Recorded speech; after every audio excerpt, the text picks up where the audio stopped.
Walid Slim, on est à Chambéry-le-Haut, au Forum. Vous êtes le directeur pédagogique de Al-Andalus, qui est une association culturelle. Oui.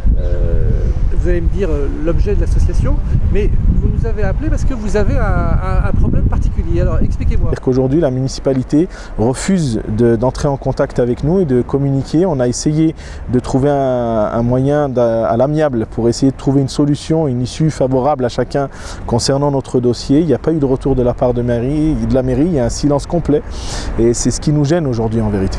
Alors dans ce qu'on voit attendus des décisions d'opposition de la mairie, ils disent par exemple que votre activité elle n'est pas claire par rapport à votre demande.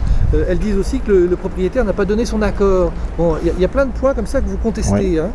Oui, alors au niveau des points qui sont figurés sur les oppositions et les arrêtés municipaux nous interdisant donc l'aménagement et l'installation dans notre local, effectivement l'un des arguments qui a été présenté, c'est de dire que notre projet n'était pas clair.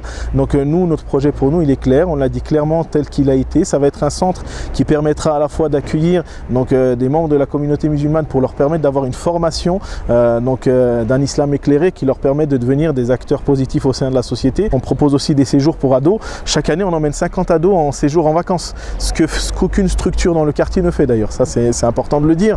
Donc c'est pour vous dire que...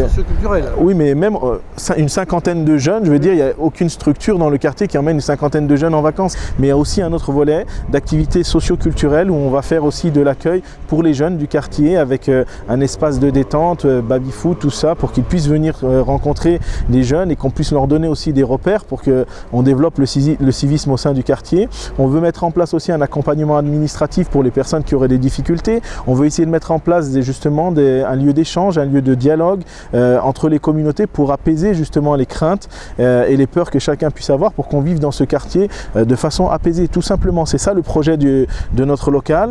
Donc on peut quand même prévaloir quand même et faire valoir notre travail et notre contribution au sein du quartier qui n'est pas reconnue par les autorités locales. Après, concernant l'autorisation des travaux, c'est complètement faux parce que dans le bail d'origine, il y a un des articles dans le bail qu'on a signé pour la location du local, qu'on pouvait aménager le local comme on le souhaitait. C'est qu'il y a eu un refus sans demander en fait un apport de documents supplémentaires qui auraient permis d'éclaircir justement les orientations de notre projet. Et là, ce que vous ne comprenez pas, c'est par exemple Al-Andalus a demandé une demande de rencontre avec le maire en 2013, Bernadette Laclais, vous avez reçu, oui. Et que depuis 2014, avec cette municipalité, vous n'avez aucun contact et ils ne veulent pas ni vous répondre au téléphone, on va dire, ni vous recevoir. Non, depuis l'élection de la nouvelle municipalité, effectivement, on a sollicité plusieurs fois des entretiens avec monsieur le maire et puis avec certains élus. La seule fois où on a été reçu, c'était pour justement une demande de local où on nous a expliqué qu'en vérité, il n'y avait pas de local à nous attribuer, alors que quand on a vu qu'il y avait plusieurs locaux qui étaient libres et quand on a essayé de se positionner dessus, c'était sans résultat. Et donc vous avez pris la voie privée. Voilà, c'est pour ça qu'on a pris la voie privée, mais même quand on a eu la voie privée, on ne nous laisse pas nous installer dans nos locaux aujourd'hui. Et c'est ça aujourd'hui qui provoque notre incompréhension et aussi notre indignation, parce qu'on ne comprend pas pourquoi.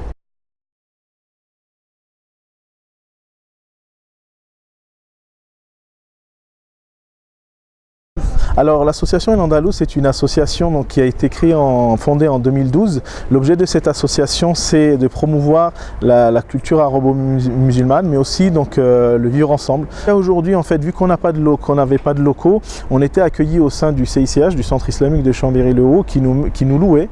En fait, il nous faisait une mise à disposition de salles de classe pour pouvoir mener notre activité de formation pour adultes. Après, pour ce qui est des activités culturelles que l'on fait à l'extérieur, on les fait à l'extérieur. Voilà.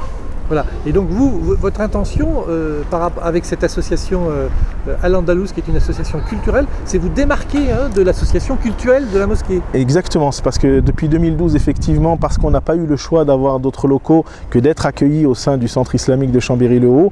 Donc on est sur place et il y a une confusion qui se fait dans l'approche qu'on peut avoir de notre travail en nous disant que peut-être c'est un peu cultuel, et nous on souhaitait justement se démarquer en ayant nos propres locaux à l'extérieur justement du Centre islamique de Chambéry-le-Haut pour marquer la différence et marquer le fait que nous sommes bien une association culturelle.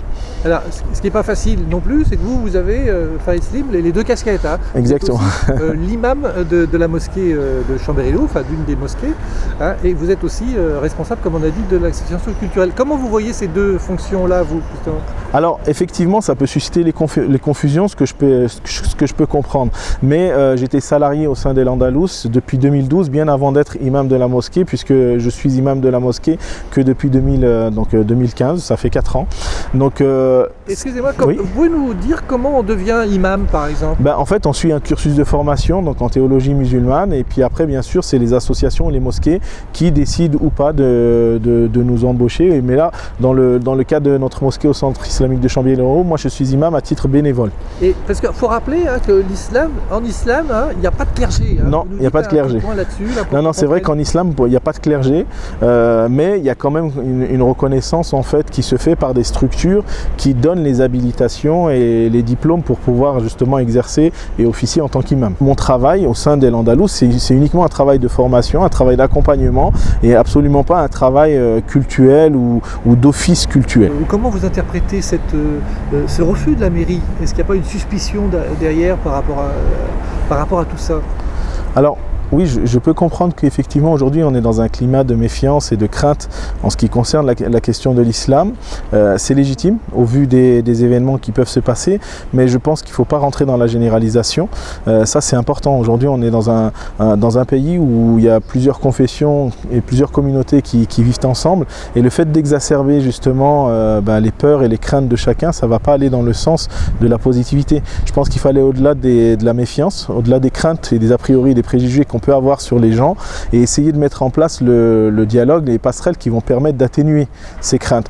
Vous êtes une personne connue à Chambéry depuis des années, vous participez du dialogue interreligieux. Hein. Oui, ça fait des années qu'on essaye de s'inscrire, je ne suis pas le seul, mais même l'association elle a cette vocation-là, elle a cet objet-là, de s'inscrire dans le dialogue avec les autres communautés, que ce soit des communautés de façon croyante ou même agnostiques ou athées. On ne fait pas de distinction, nous on veut vivre en paix avec tout le monde, et dans cette optique-là, on s'est inscrit dans des actions de dialogue interreligieux, notamment sur le quartier, mais aussi au diocèse de Chambéry, où on a pu travailler avec donc le père Louis Duret, qui est quand même le curé de la paroisse ici dans le quartier, mais aussi donc au sein du diocèse. Donc j'ai rencontré plusieurs fois monseigneur Ballot, qui est l'archevêque de Chambéry. Je dialogue avec Albert Fachler, qui est le représentant de la communauté juive de Chambéry. On n'a jamais eu de soucis particuliers, jamais.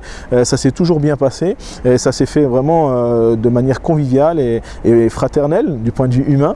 Et nous on essaye aussi de s'inscrire même au sein du quartier avec les habitants à travers des activités comme la journée du mieux vivre ensemble, comme le Téléthon, comme le marché des continents qui se fait sur le bassin chambérien, pour essayer justement d'aller à la rencontre des habitants de cette ville et leur expliquer que voilà, nous les musulmans, on n'est pas un problème pour cette localité-là, mais qu'on veut apporter quelque chose de positif à la société. 2 arrêtés et une opposition. Voilà. Donc quels sont vos recours là aujourd'hui? Qu'est-ce que vous avez fait? Alors ce qu'on a fait concernant la première opposition et l'arrêté qui a été fait, c'est qu'on a fait une contestation hiérarchique auprès de la préfecture pour que justement la décision soit annulée.